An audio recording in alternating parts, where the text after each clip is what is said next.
Assalomu alaykum, bizni uzoq va yaqindan ko'rayotgan aka-ukalarimiz.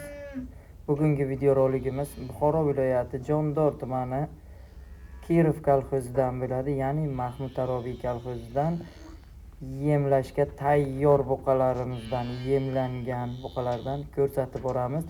Videoni ko'rishdan oldin har doimgidek bir donagina like tugmasini bosib qo'yishni unutmang.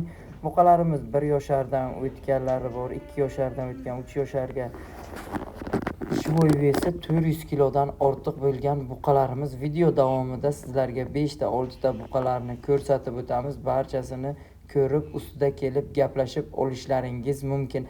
Narxlari necha puldan deb o'tirgan aka-ukalarimizga 25 million, 26 milliondan aytilayotgan buqalarimiz. Mana ko'rib turibsizlar, buqalarimiz eti badani anchagina yaxshi.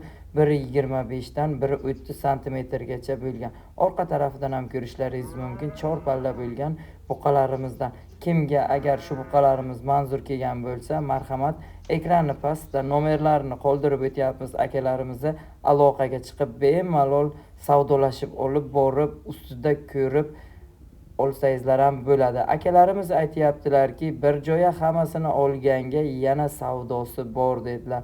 Marhamat, aloqaga chiqib borib savdolashib ko'rishlaringiz mumkin. Mana buqalarimizni hammasini orqa tarafidan, oldin tomondan chiroyligina qilib ko'rsatdik. Videoda kichik ko'ringan bo'lishi mumkin. Bularni hozir Shivoy vesi 400 kilodan ortiq buqalarimizni.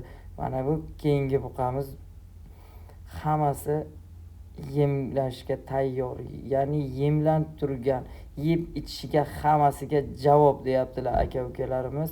Marhamat, har doimgidek like bosib, kommentariyada o'z izohlaringizni yozib qoldiringlar. Videomizni oxirigacha ko'rganlaringiz uchun katta rahmat hammalaringizga. Keyingi videolarimizda ko'rishguncha xayr, sog', salomat bo'linglar.